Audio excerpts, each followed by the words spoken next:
Eu estava comentando com vocês sobre a questão da gente ter uma direção, de ter alguém que diga pra gente, olha, o caminho é esse, a direção é essa aqui, vai por aqui. E quem está apto a nos corrigir? Quem está apto a nos dar uma direção? É a pessoa que conhece o caminho, é a pessoa que conhece a estrada. Eu estava falando, né, dando o exemplo de você numa estrada e você pega uma rota errada, você não vai chegar no seu destino. E aí você precisa de uma placa, você precisa de alguém te falando, você precisa de que alguém te dê essa orientação. Ó, vai por aqui, que você vai chegar lá onde você quer chegar.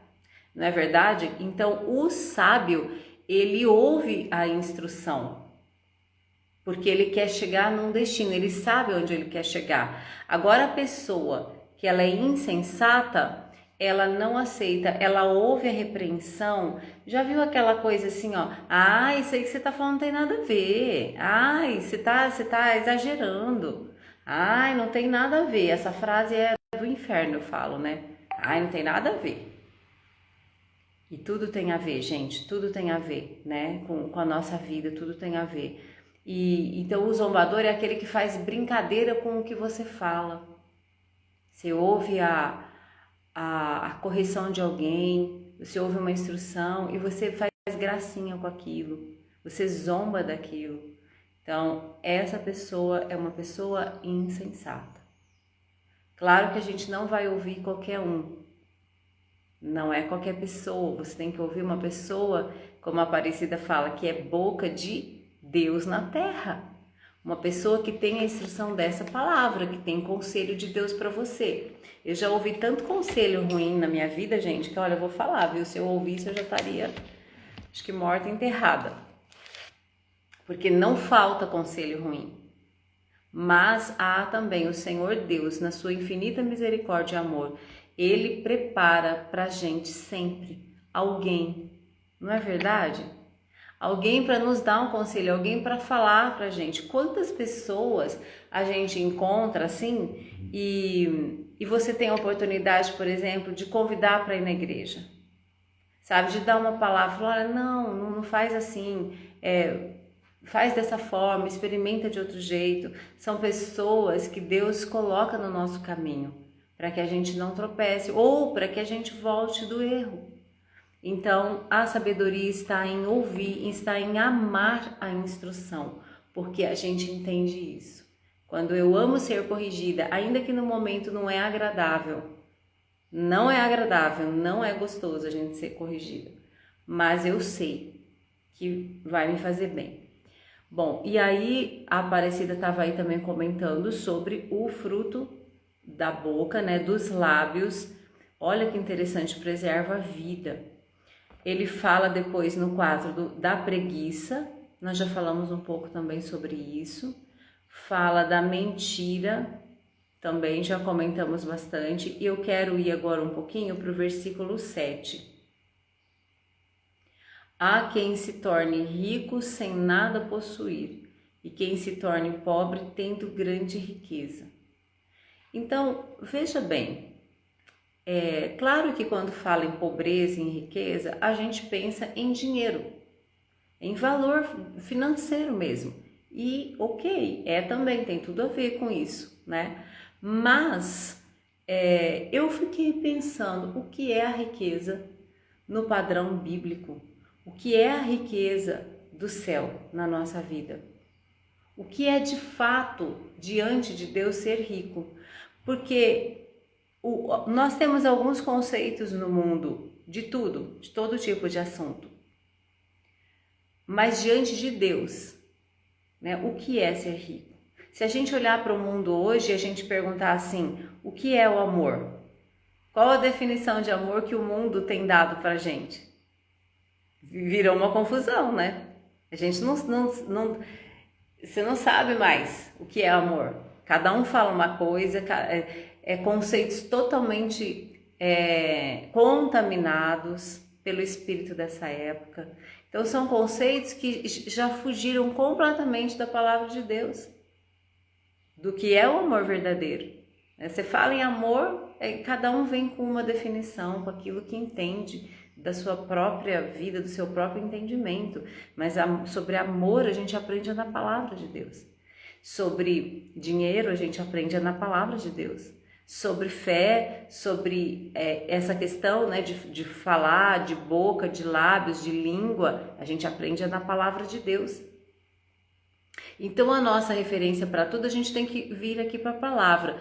E eu fiquei pensando nisso, o que é uma pessoa que se torna rica sem nada possuir? Olha que coisa mais misteriosa. E quem se torne pobre tendo grande riqueza. Isso aqui é simplesmente, gente, uma pessoa, por exemplo, que ela tem muito dinheiro, ela tem muitos bens, mas ela é uma pessoa que pobre, no sentido de não desfrutar da bênção de Deus. Porque quando a gente vem para a Bíblia vai falar para nós que feliz é a pessoa que teme ao Senhor. Bem-aventurado é o homem justo. E aí nós vamos ver aqui alguns versículos que eu coloquei sobre isso.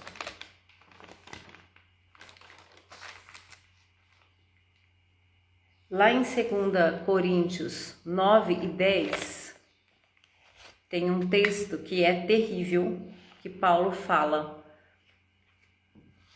sobre isso. 2 Coríntios 6, 9 e 10. Na verdade, antes desses versículos, desde o primeiro versículo, ele está falando sobre a salvação que foi recebida. Está falando, por exemplo, no 3 ele fala: não damos motivo de escândalo em coisa alguma, para que o nosso ministério não seja achado em falta.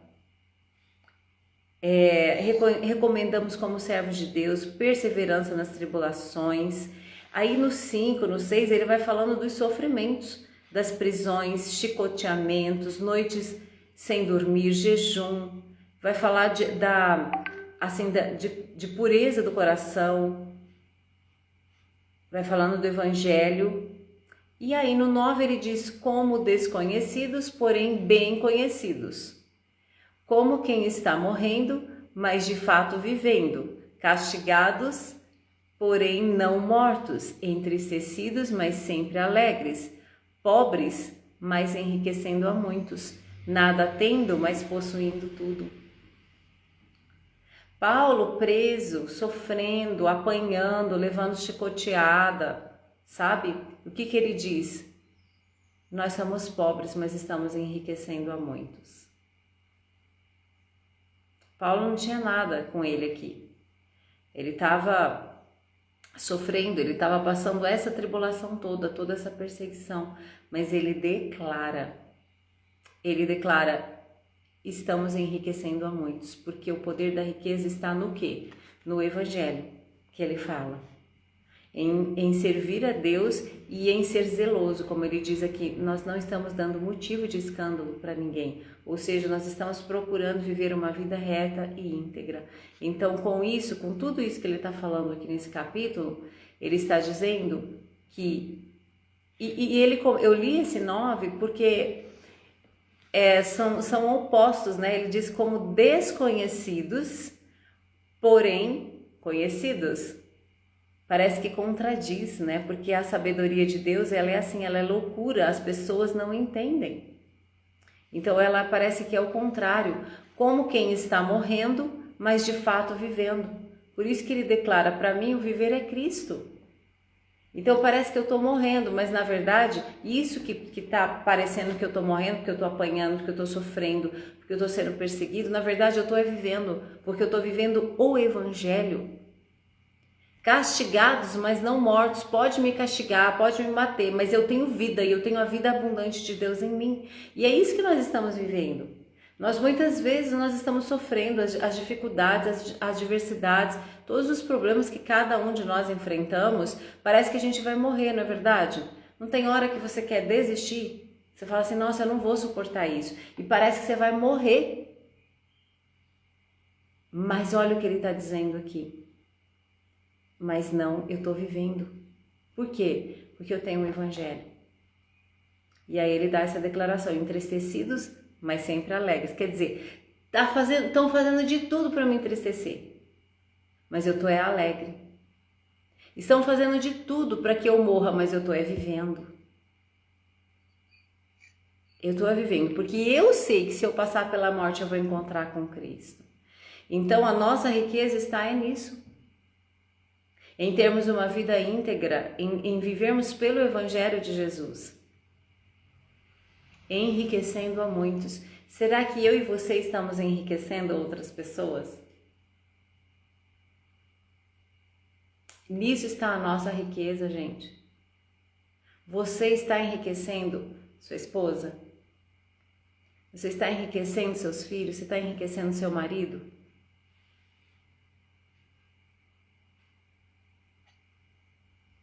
Nada tendo, mas possuindo tudo.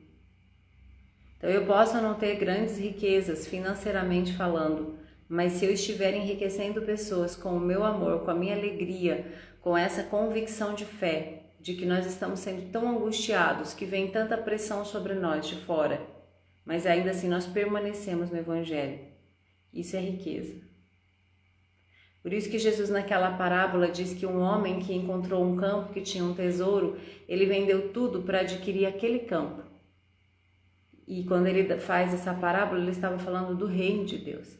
Quando nós encontramos o reino de Deus, nós se entendemos o valor desse reino, o valor desse campo, nós queremos dar tudo e viver por isso. Então como é que a gente vive no reino de Deus? É tudo que nós estamos aprendendo aqui, né, dia a dia, a palavra nos ensinando. Essa é a verdadeira riqueza.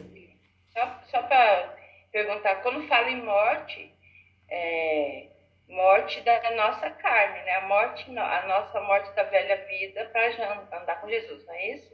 Isso, sim. Sim, é esse o sentido. Se bem que Paulo aqui, ele estava sendo mesmo aprisionado para morrer. Tanto é que ele morre por causa do Evangelho. Então, muitas passagens, ele estava querendo dizer assim, ainda que me matem, que me venha a morte física, mas eu tenho certeza que eu estou vivendo. Se eu morrer, se eu passar pela morte, eu vou ter a vida eterna. Por isso que ele fica naquela... ele tem alguns versículos que ele fica naquela...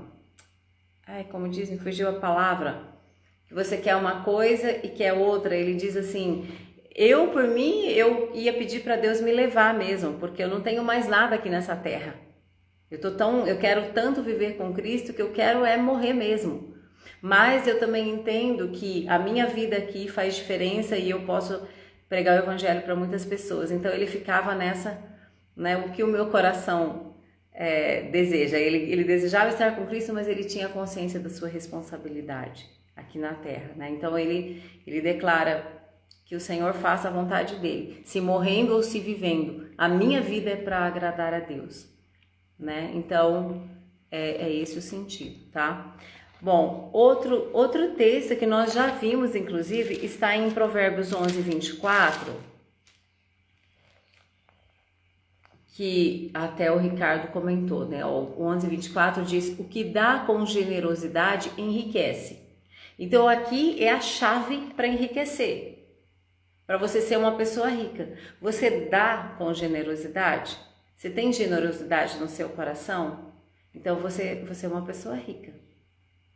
Porque não adianta você ter muitas coisas, você ter condição de ajudar as pessoas, materialmente falando mesmo, mas você reter.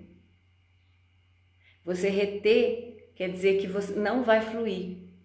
E existe um princípio que esses dias eu já falei para vocês em algum encontro nosso, que nós recebemos para desfrutarmos daquilo. Mas a partir do momento que a gente desfruta, nós temos que compartilhar. A graça de Deus é isso, o Evangelho é isso. Eu recebo essa graça, eu recebo o amor de Deus, então eu sinto esse amor, eu sou transformada por esse amor, mas eu tenho que compartilhar esse amor.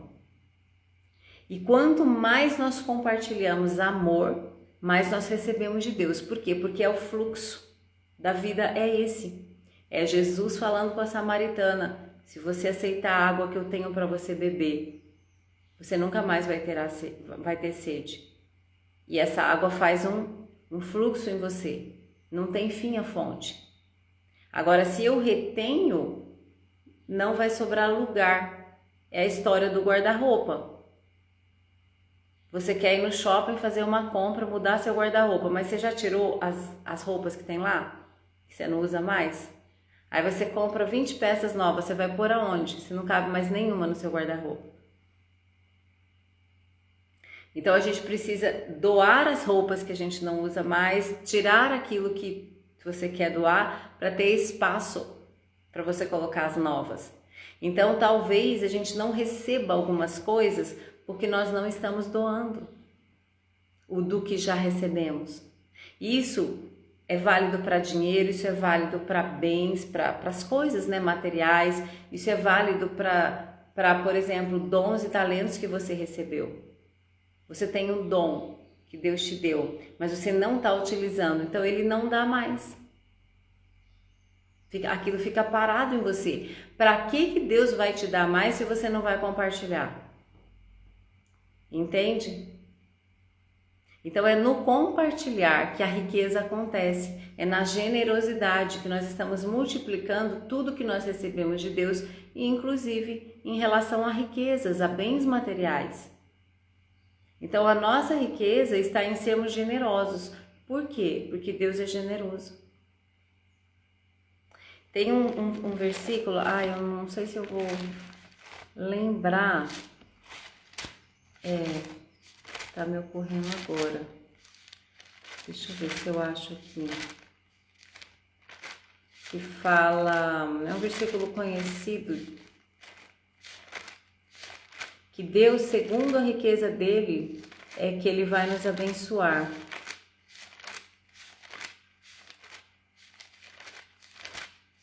Deixa eu ver se tiver aqui. Se alguém achar aí, gente, fala assim...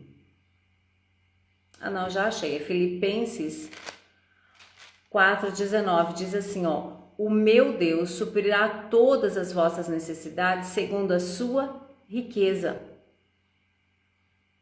Então, aquilo que Deus supre para nós é segundo a riqueza dele. E Deus como que a gente pode definir a riqueza de Deus? Ele é a própria riqueza, ele tem toda a riqueza, ele é que fez tudo, saiu tudo dele. Toda a riqueza vem dele, toda a capacidade de adquirir riqueza, de adquirir bens, de prosperar na vida vem de Deus. Então, Deus, ele é generoso por natureza, faz parte da natureza dele ser generoso. Ele criou o homem, olha quantas pessoas, qual a população da Terra.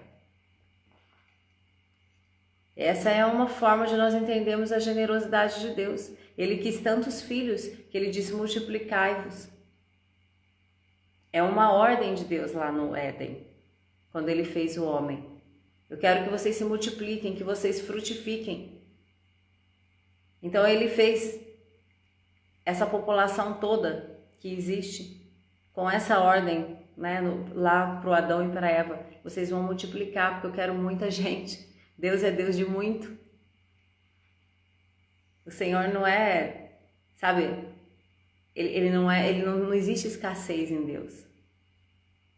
Então a generosidade é uma natureza de Deus, faz parte dele.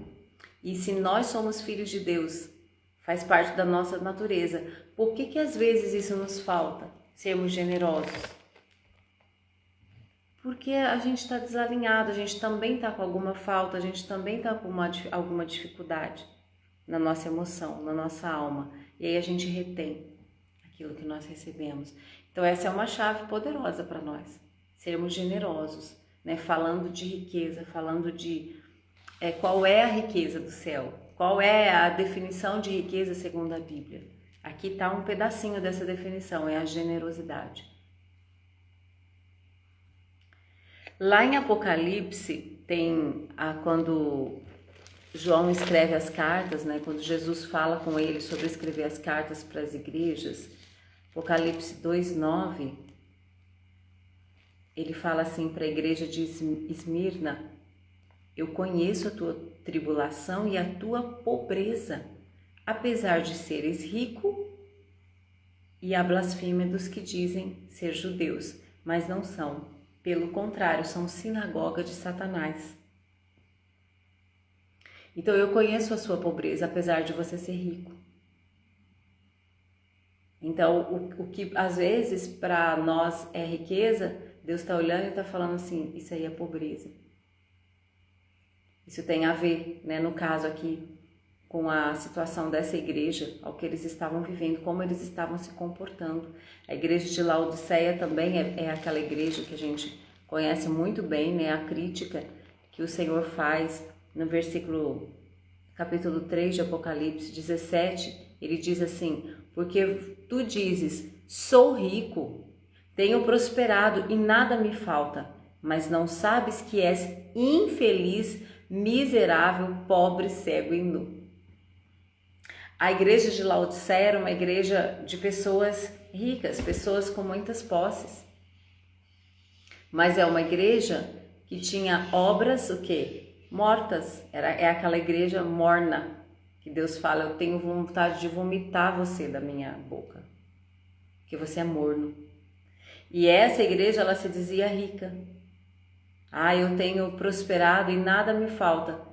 E aí Jesus dá essa declaração, Jesus falando aqui com a igreja. Mas você não sabe que você é pobre, é infeliz, miserável, pobre, cego e nu. Aí já pensou a gente ouvir um negócio desse dele?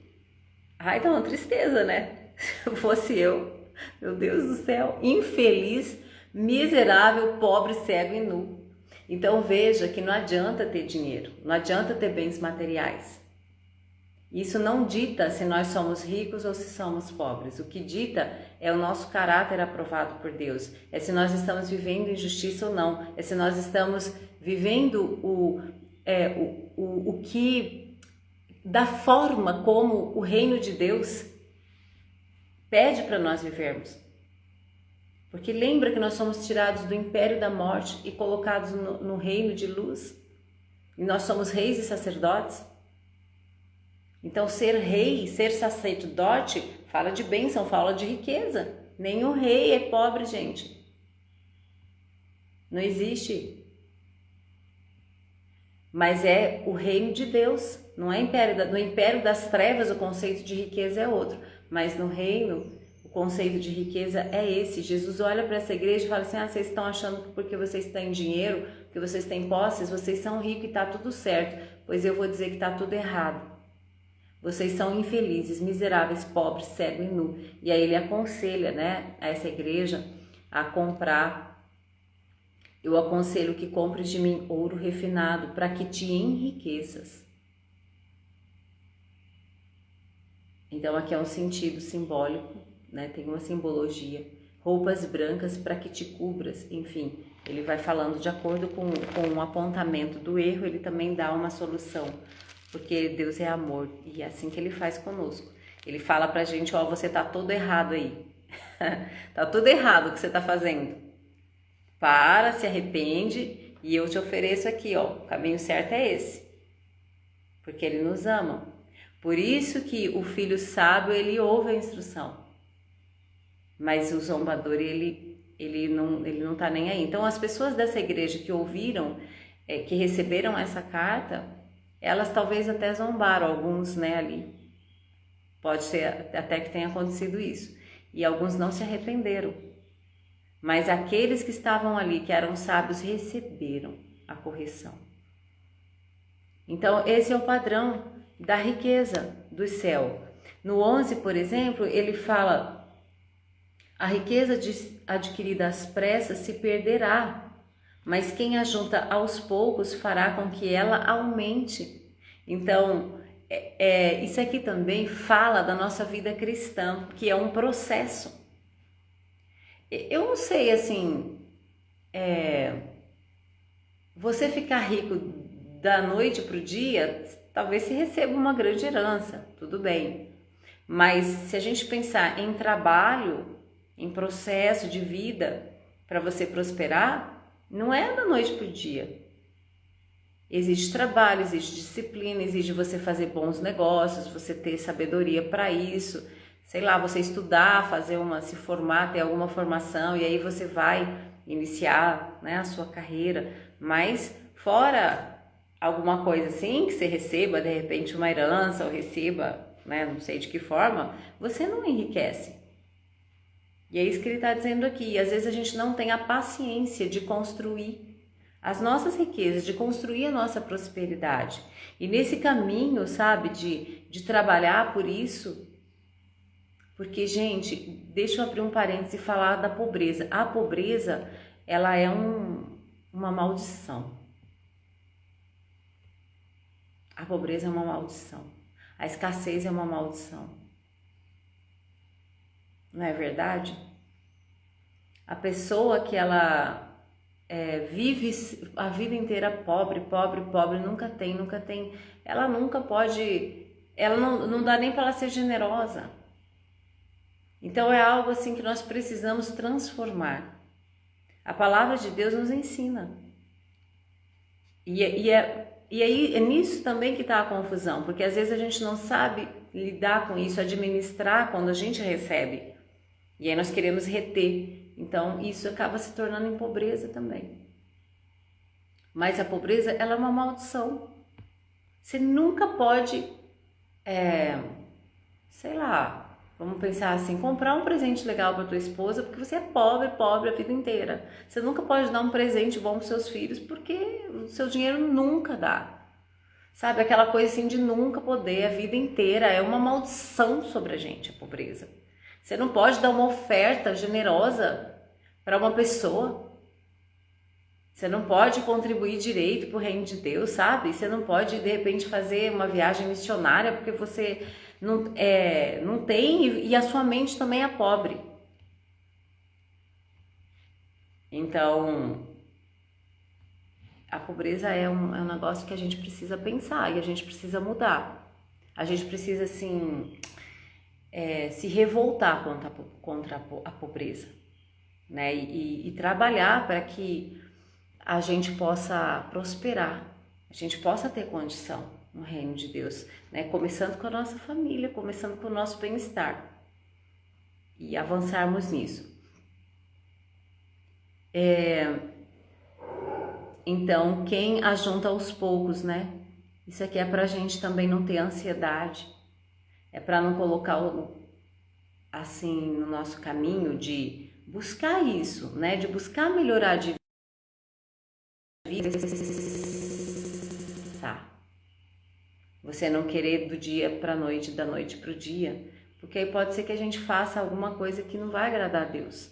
Você adquirir riqueza de forma ilícita, através de uma mentira, através de uma corrupção, através de, por exemplo, às vezes você tá sendo abençoado, você tá recebendo, tá dando certo, mas você começa a querer só para você. Então aí isso também, né, acaba se tornando uma maldição, acaba sendo um tropeço. Mas é entender que é aos poucos. E eu queria fazer aqui uma ligação, uma ponte com esse aos poucos, os processos da vida também que nós passamos. A nossa riqueza no sentido de sabedoria. Por exemplo, a gente está aqui, né, todo dia. Não é do dia para a noite que a gente muda uma mentalidade. Quando Paulo fala assim lá em Romanos 12, renovai a vossa mente, vocês precisam transformar a maneira de vocês pensar. Não é da noite por dia.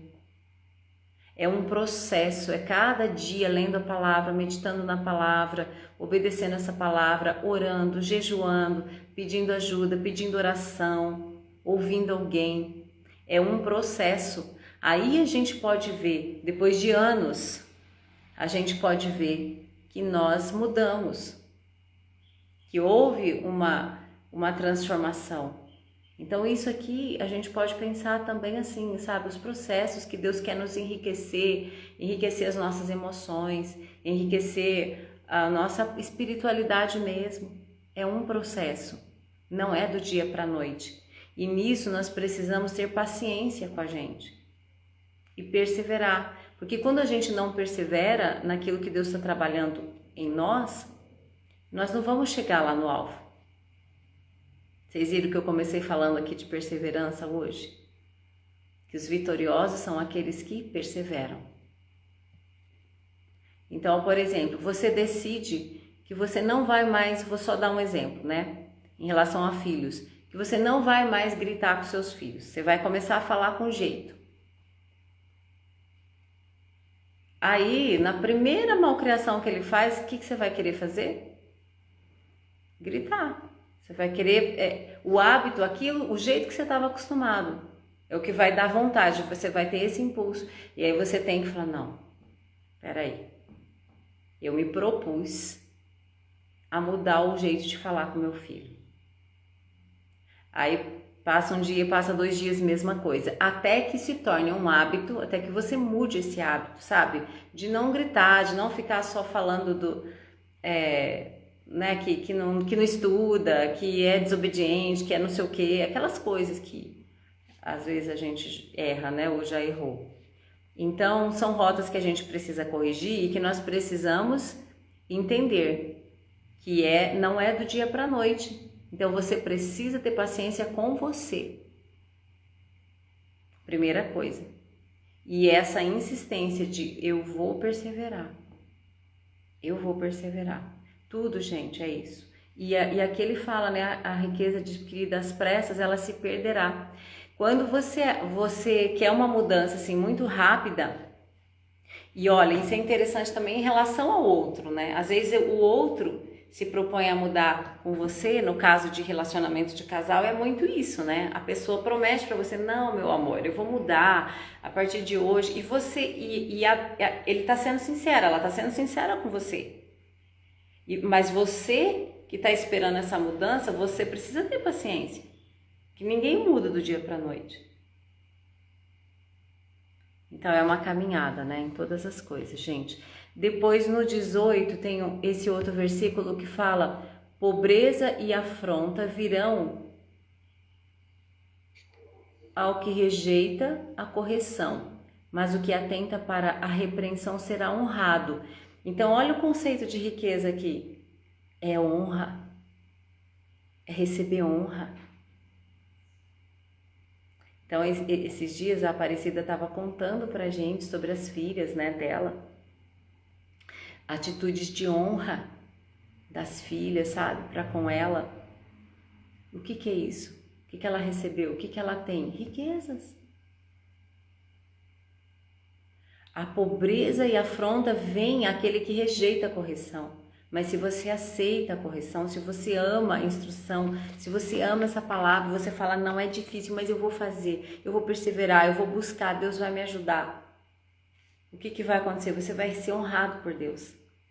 Deus vai te honrar. E isso é riqueza. Então a honra que vem do Senhor, não a honra que vem dos homens. Isso é riqueza. De acordo com a palavra de Deus. Então, quem ama a correção vai receber o quê? Riquezas. E riqueza também é honra. Então, veja, a riqueza, nós temos pessoas ricas, prósperas. E só lembrando que a palavra prosperidade na Bíblia, ela é ampla, né? Ela quer dizer, prosperidade quer dizer assim, que você tem paz, que você tem alegria, que você tem o suficiente para você viver em termos materiais, sim. Mas quer dizer que você tem amor também, que você tem sabedoria. Tudo isso é prosperidade na Bíblia, né? Não é só o fato de você ter riquezas, tá? Olha o versículo 23, gente. Na lavoura do pobre há muito mantimento, mas tudo se perde por falta de juízo.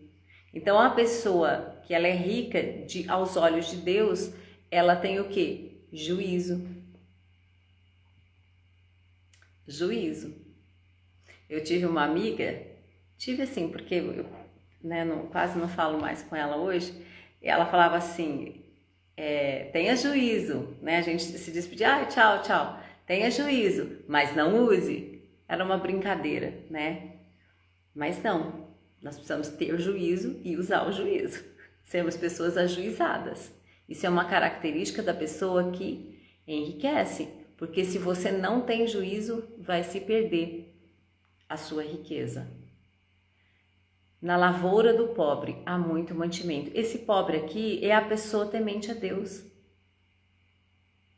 Esse pobre não é a pessoa que vive na escassez, na maldição da pobreza, mas é a pessoa que ela é aquele pobre do Sermão da Montanha, que Jesus fala assim, bem-aventurados os pobres de espírito. O que é ser pobre de espírito? É você reconhecer sua dependência de Deus. Não tem a ver com dinheiro, ser pobre de espírito. Nem com você ser um coitadinho, ser uma pessoa assim humildezinha, no sentido de, sabe, eu não sou nada, não sou nenhum, não tem nada a ver com isso. Tem a ver com a gente entender a nossa dependência de Deus. Senhor, me dá pobreza de espírito. Eu sou tão pobre de espírito que eu preciso do teu espírito em mim. O meu espírito sem o teu espírito é pobre. Então eu dependo do Senhor. Amém, gente?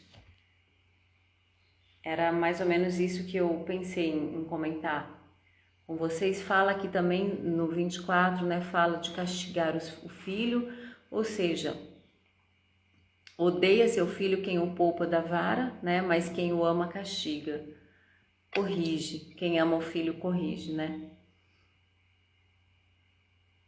Amém. Era isso. Quero ver se vocês têm algum comentário.